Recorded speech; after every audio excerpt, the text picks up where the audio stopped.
Hello and welcome, Inspired Podcast community. This is your new episode. My name is Caroline, and my today's guest is Chad Hufford, and I hope I pronounced your name right. How are you doing today? Caroline, I'm doing fantastic. Thank you so much for having me. And it's a great pleasure of mine to be able to talk to you and your audience and encourage them and hopefully help them build a more abundant life. Yes, for sure. We are working on that, and I would love to introduce you to the audience, of course, first.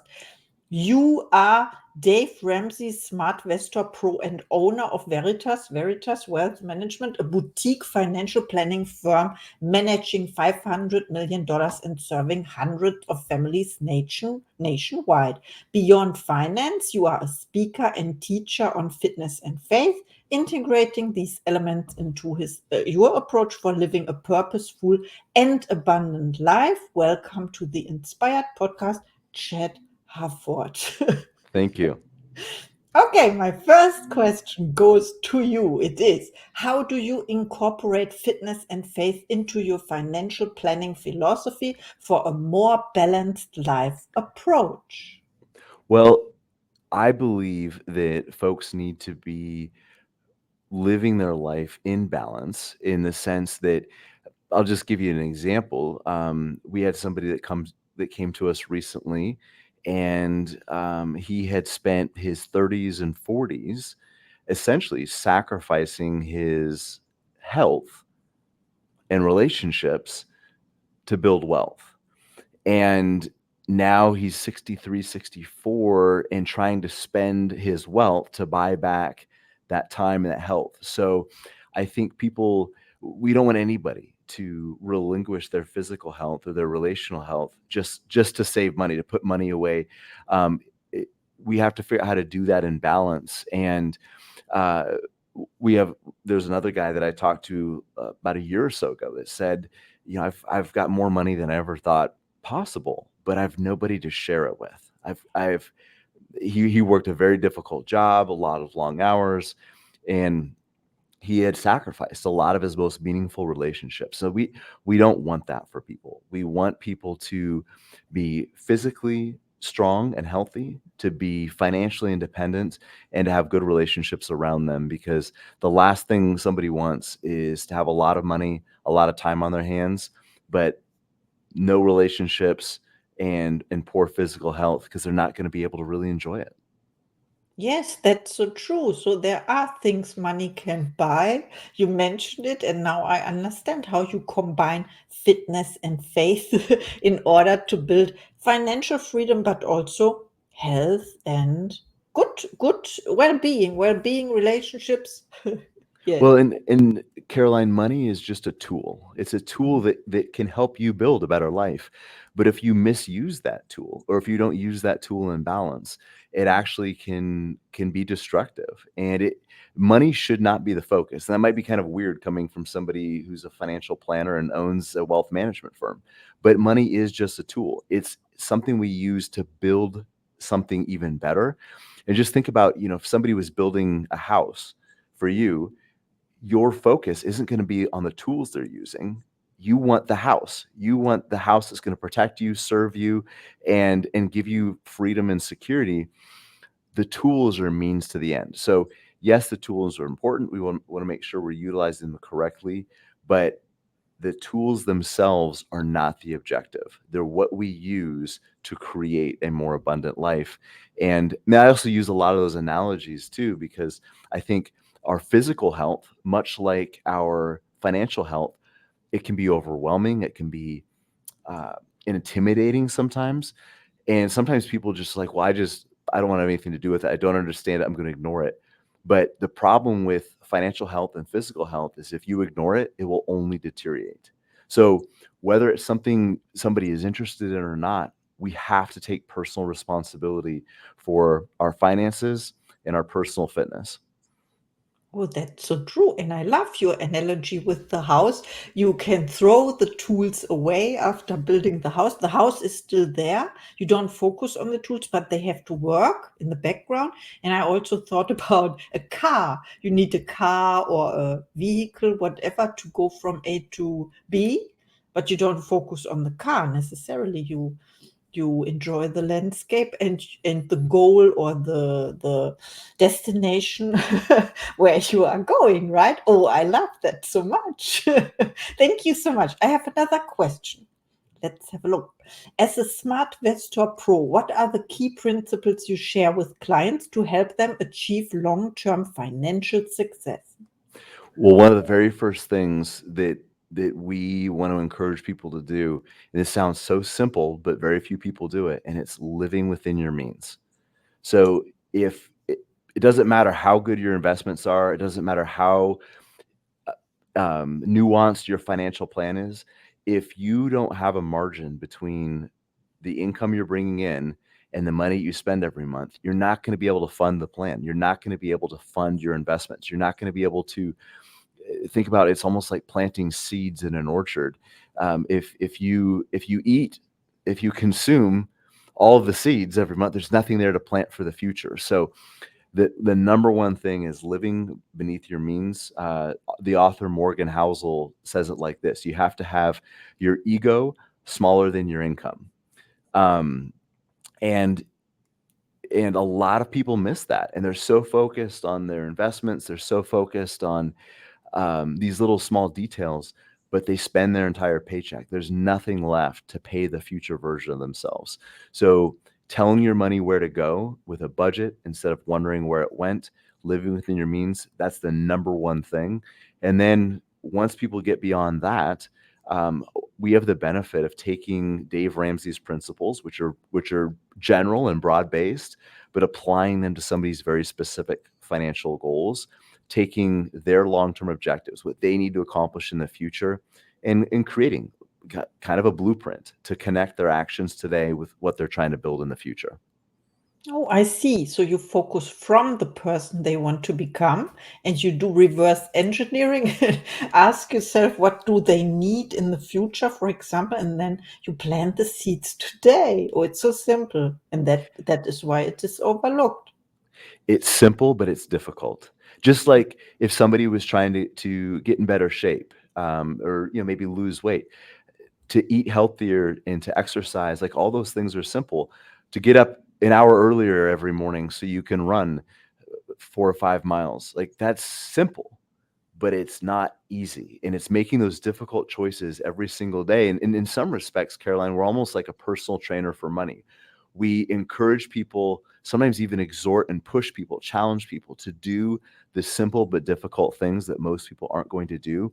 So they do serve their future selves rather than stealing from their future selves. Yes, that's great. I never heard it before, but I love it.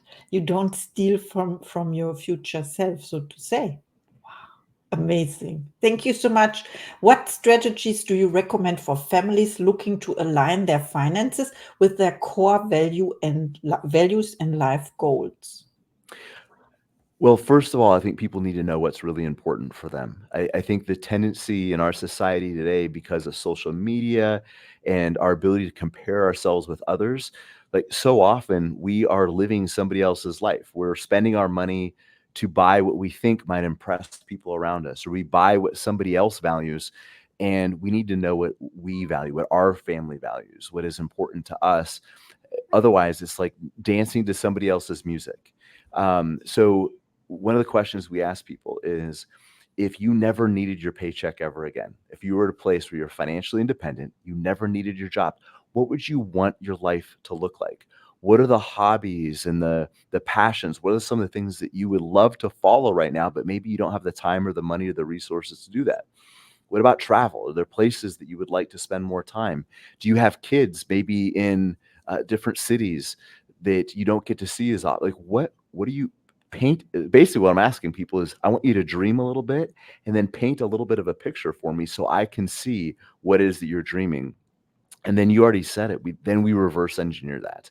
I love that term because exactly what it is. It's taking something important and meaningful in the future and reverse engineering it into the present.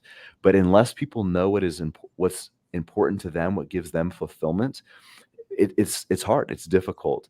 So we walk them through that process, and we're asking them about life goals and lifestyle decisions more than money goals at first. And then we have a better understanding about what their lifestyle needs are or what they want those to be in the future, where they want to be, what they want to be doing, the type of person they want to become. Then we can start attaching some financial goals to that and start creating some financial pathways, some financial disciplines to connect where they are today with where they want to be in the future. Oh, I understand. Because it's not about the money. You said this in the beginning. It's always what we do with the money, and we get to choose. And you said you called it lifestyle. Yes, you create a vision with your clients where they want to go, how they want to invest their money in, right? And then they are emotionally attached with that, with their vision.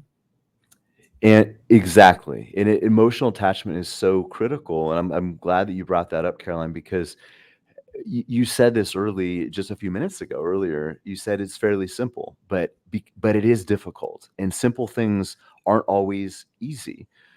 And unless we are emotionally engaged, then it's too easy to give up, to only do this when we want to. And the thing about building a financial future, it's just like it's like building a better marriage, it's like building a business, it's even building a healthier body. You can't do it when it's convenient. You have to commit to it, even when the feelings or the emotions aren't there. You're just like, okay, this is what I'm doing. So creating an emotional attachment allows people to stay engaged and stay committed even when they don't feel a sense of motivation.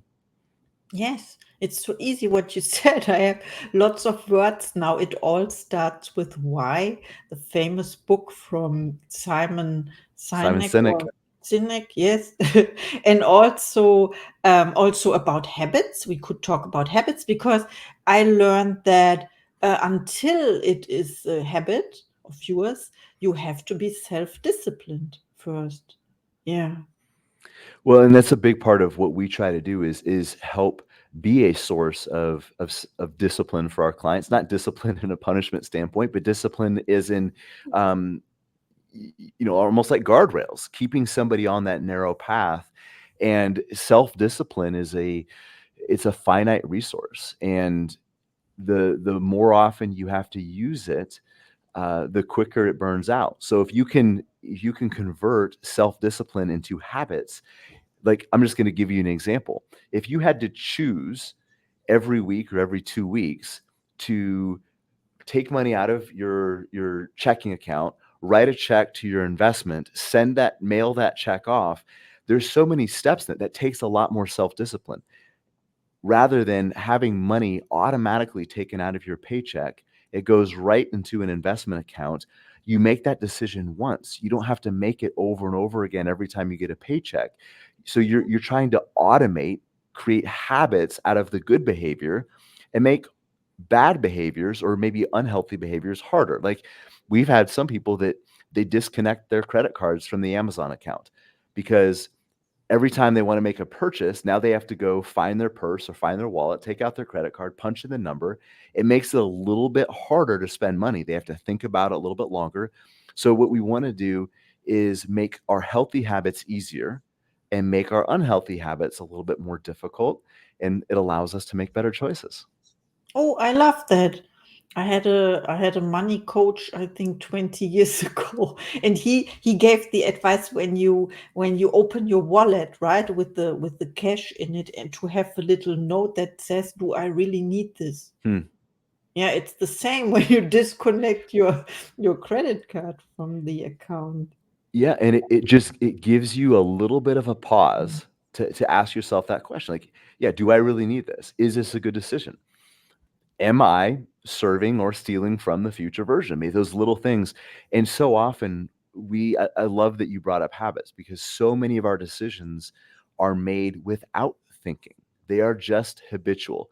We wake up, we grab our phone, we look at all the bad things that happened in the world while we were sleeping, or we mindlessly scroll or whatever, but we don't really consciously think like this is what I'm going to do. I want to see all the bad news that happen in the world. It's just a habit. We pick up our phone and we look.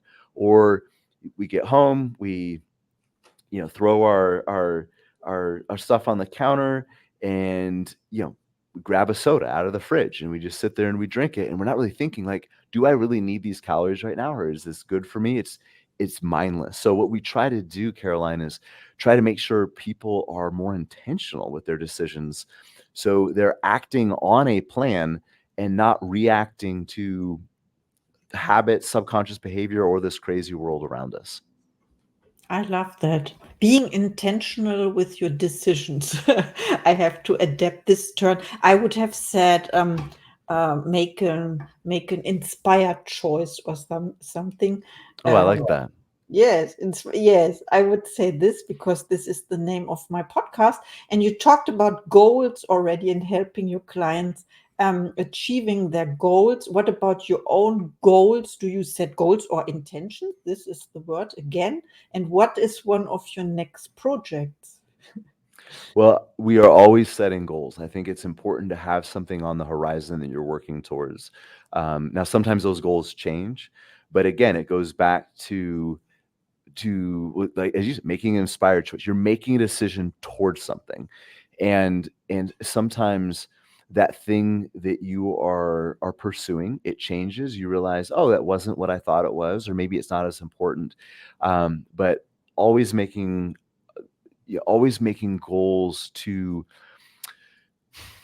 guide us, to keep us focused on the future and looking past some of the distractions of the moment. And the idea of being inspired, you have to see past distractions. You have to see through the noise of the moment. So one of the things that we're working on right now is we're building the infrastructure of the business. We hired two fantastic new financial planners. One is actually a chartered financial analyst. Very few wealth management firms have a CFA, a chartered financial analyst, but we're building this team of fantastic people so we can continue to grow and scale. And we run very small and lean, Caroline, but I think these two people that we recently brought on are going to allow us to continue to serve at a very high level, but to also expand the reach that we currently have.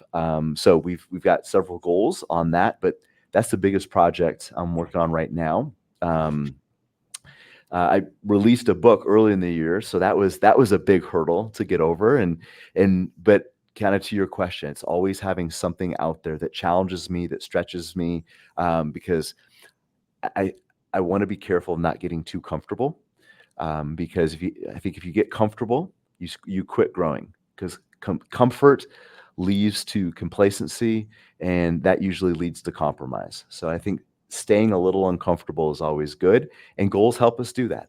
They keep us from getting complacent.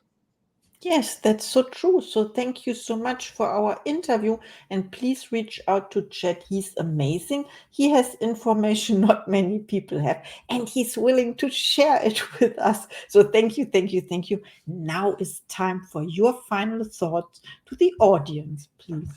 Well, first of all, Caroline, thank you for having me on the Inspired Choice podcast and being able to talk to your audience. And I just want to remind your audience that they are the biggest variable in the success and failure of their life. So you, as the listener, you are the biggest part of the trajectory of your life. And your behaviors, your choices, your habits will be the building blocks of your future self. So make those choices carefully. This is the best message. Thank you, thank you, thank you. Amazing. My pleasure. Thank you. And see you in the next episode.